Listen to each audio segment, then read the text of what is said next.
राष्ट्रपति ने नरेंद्र मोदी को आधिकारिक तौर पर दिया सरकार बनाने का न्योता। 9 जून को शाम करीब 7 बजे पीएम पद की शपथ लेंगे नरेंद्र मोदी लगातार तीसरी बार प्रधानमंत्री पद की शपथ लेंगे। राष्ट्रपति द्रौपदी मुर्मू ने सरकार बनाने के लिए आमंत्रित किया। पीएम मोदी की शपथ ग्रहण के बाद सहयोगी दलों के सांसद भी लेंगे मंत्री पद की शपथ। राष्ट्रपति भवन में तैयारियों की नई तस्वीरें सामने आई। सुरक्षा के कड़े बंदोबस्त। शपथ ग्रहण समारोह में हिस्सा लेने के लिए 7 पड़ोसी देशों के राष्ट्राध्यक्षों को भी भेजा गया न्योता। 9 जून को शपथ ग्रहण समारोह में शामिल होंगे विदेशी मेहमान। समारोह में बांग्लादेश, भूटान, नेपाल, मालदीव, मॉरिशस, सेशल्स और श्रीलंका के नेताओं को आमंत्रित करने के पीछे भारत की नीति पड़ोसी पहले पर दिया जा रहा है जोर। शपथ ग्रहण के मद्देनजर दिल्ली में 9 और 10 जून को धारा 144 लागू। दिल्ली को नो फ्लाइंग जोन घोषित किया गया है। पीएम मोदी ने शुक्रवार को कहा कि वो अगली सरकार चलाने में सर्वसम्मति सुनिश्चित करने का प्रयास करेंगे, बल्कि राष्ट्र प्रथम के सिद्धांत पर काम करेंगे। संसद भवन के अपने संबोधन में प्रधानमंत्री मोदी ने कहा, ना हम हारे थे, ना हम हारे हैं, अब की बार एनडीए की महाविजय। कांग्रेस पर मोदी ने जमकर साधा निशाना। बोले, गुमराह करने वाले विपक्ष को जनता ने नकार दिया है। उन्होंने कम लोकतंत्र की ताकत कम की है। उन्होंने एनडीए के सहयोगी दल सरकार को अंतिम रूप देने के लिए बातचीत कर रहे हैं। सूत्रों के मुताबिक मोदी 3.0 में सभी सहयोगी दल के सांसद मंत्री बनाए जाएंगे। एलन मस्क ने प्रधानमंत्री मोदी को जीत पर बधाई दी। तीसरी बार सरकार बनाने पर शुभकामनाएं दी। 12 जून को दिन में 11:27 पर चंद्रबाबू नायडू आंध्र प्रदेश के मुख्यमंत्री पद की शपथ लेंगे। नड्डा के घर एनडीए नेताओं की बैठक। चंद्रबाबू नायडू और नीतीश समेत दूसरे दिग्गज नेता भी मौजूद रहे। जयंत चौधरी भी पहुंचे। सूत्रों के मुताबिक शिवसेना और एनसीपी को एक-एक मंत्री पद देने की बात चल रही है। वहीं आरएलडी को एक मंत्री पद मिल सकता है। 10 जून को गैंगटॉक में मुख्यमंत्री पद की शपथ लेंगे एसकेएम अध्यक्ष पीएस तमांग। 9 जून को मोदी मंत्रिमंडल के शपथ ग्रहण में होंगे शामिल।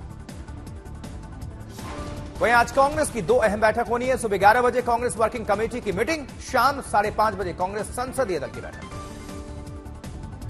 कांग्रेस प्रमुख मल्लिकार्जुन खड़गे करेंगे अध्यक्षता। सोनिया गांधी और राहुल गांधी और प्रियंका बैठक में बनेंगे हिस्सा। सूत्रों के मुताबिक राहुल गांधी को कांग्रेस संसदीय दल का नेता चुना जाएगा। वहीं लोकसभा चुनाव के नतीजे और पार्टी के आगे की रणनीति पर मंथन। मोदी पर कांग्रेस नेता पी चिदंबरम का निशाना। कहा, नेहरू से खुद की तुलना करने की बात को हम करते हैं अस्वीकार। दिल्ली विधानसभा चुनाव में अकेले उतर सकती है आम आदमी पार्टी। कांग्रेस के साथ कोई गठबंधन नहीं।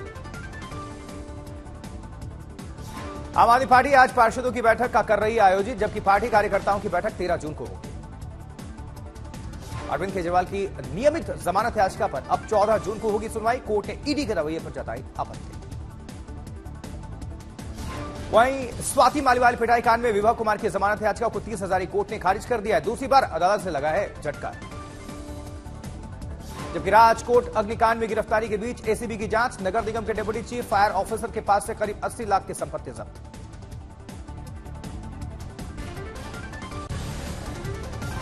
महाराष्ट्र में एक और सियासी तूफान। सूत्रों के मुताबिक एनसीपी के बाद अब एकनाथ शिंदे की शिवसेना में सब कुछ ठीक ठाक नहीं। शरद पवार की एनसीपी की अहम बैठक आज। दिल्ली में लगे उनके समर्थन में पोस्टर। मंत्रिपरिषद में सभी सहयोगी दल को मिल सकती है जगह। शिवसेना, एनसीपी, आरएलडी से बनाए जा सकते हैं एक-एक मंत्री। शेयर बाजार की गिरावट पर बोले महाराष्ट्र कांग्रेस नेता नाना पटोले। कहा, जैसे जैसे बीजेपी के सांसद नीचे जा रहे थे वैसे वैसे शेयर बाजार भी गिर रहा था। जैसे जैसे बीजेपी का एमपीज गिर रहे थे वैसे वैसे शेयर्स मार्केट में भी शेयर्स गिर रहे थे। आज लखनऊ में विकास कार्यों को लेकर सीएम योगी ने सभी मंत्रियों की बैठक बुलाई है। मंत्रियों से उनके विभाग के कार्यों को लेंगे लेखा जोखा। मुख्यमंत्री ने अधिकारियों को सरकारी रिक्तियों को भरने और खाली नियुक्तियों को जल्द से जल्द पूरा करने का निर्देश दिया है। लोकसभा चुनाव 2024 में बेरोजगारी, सरकारी नौकरियों को भरने में कमी, साथ ही पेपर लीक बड़े मुद्दे बने। जनता दर्शन के दौरान सीएम योगी ने बिजली कटौती से लेकर महिला सुरक्षा तक लोगों की शिकायतें सुनी। वहीं चुनावी परिणाम के बाद बैठक के दौर में पीछे नहीं समाजवादी पार्टी। आज सुबह 11 बजे लखनऊ में सभी नवनिर्वाचित सांसद की बैठक होनी है। जबकि आज कोलकाता में टीएमसी के नवनिर्वाचित सांसदों की बैठक होनी है। शाम 4 बजे ममता के आवास पर यह मीटिंग है। कंगना थप्पड़ कांड में सियासत तेज, हरसिमरत कौर ने कंगना पर लगाए गंभीर आरोप। कंगना थप्पड़ कांड में आरोपी महिला कांस्टेबल कुलविंदर कौर के खिलाफ 2 धाराओं में एफआईआर दर्ज है। फिलहाल गिरफ्तारी नहीं हुई है।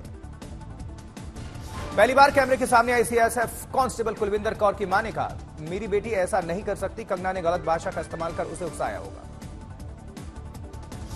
मेडिकल के लिए नीट परीक्षा और नतीजों में धांधली के आरोप पर सियासत तेज, विपक्ष ने की दोबारा से नीट परीक्षा कराने की मांग। वहीं कल्याण में शिवसेना नेता को जान से मारने की धमकी देने वाला आरोपी हिरासत में, पुलिस पूछताछ में जुटी। हापुड़ में एनडीए की सरकार बनने को लेकर बीजेपी कार्यालय पर बजे ढोल, बांटी गई मिठाइयां, महिला कार्यकर्ताओं ने एक दूसरे का मुंह मीठा कराया।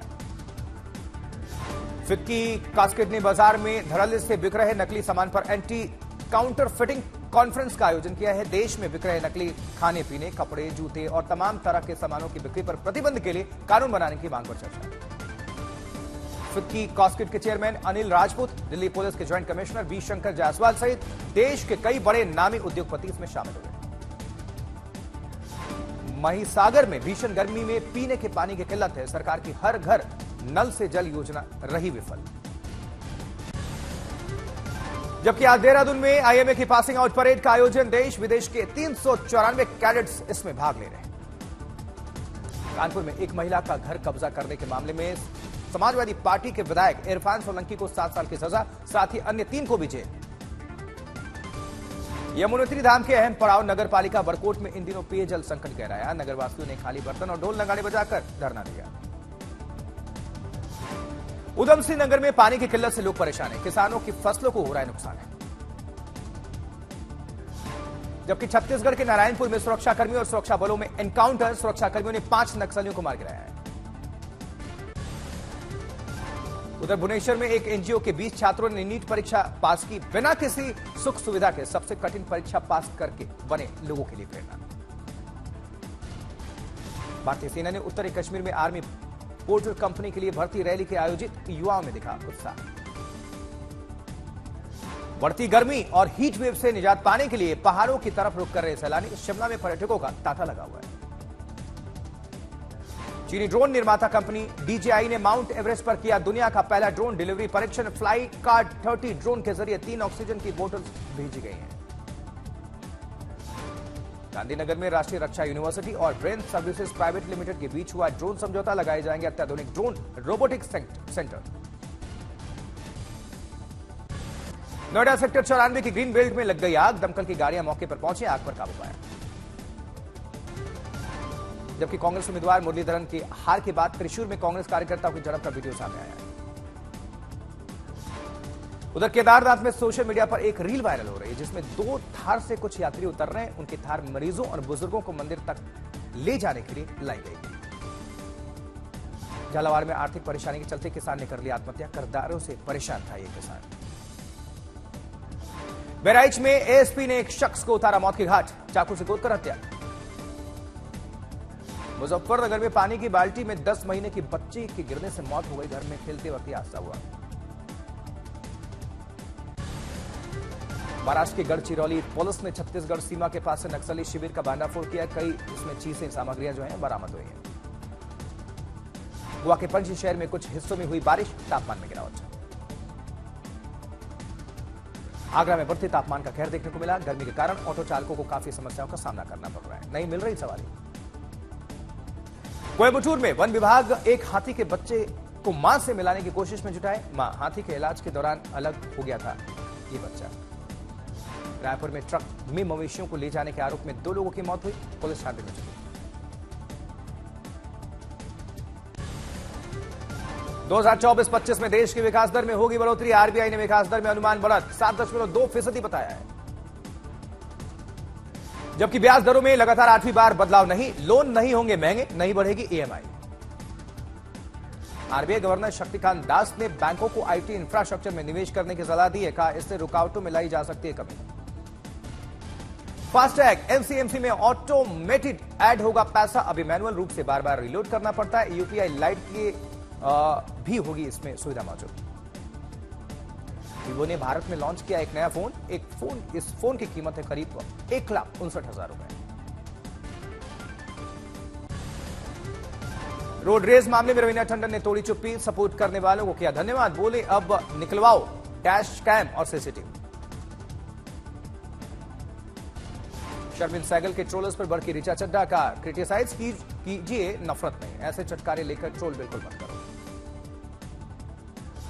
अनुराग कश्यप को मिलती थी जान से मारने की धमकी, कहा मुझे समझ दूसरे डायरेक्टर से की थी मारपीट। अयोध्या से जुड़ी फेक पोस्ट पर सोनू निगम का रिएक्शन, बोले इसी गंदगी की वजह से 7 साल पहले छोड़ दिया था मैंने ट्विटर, मुझे पॉलिटिकल कमेंट्स करने का शौक नहीं। फिल्म चंदू चैंपियन में शोल्डर इंजरी से गुजर रहे थे कार्तिक, चोटिल होकर करते रहे बॉक्सिंग सीन्स।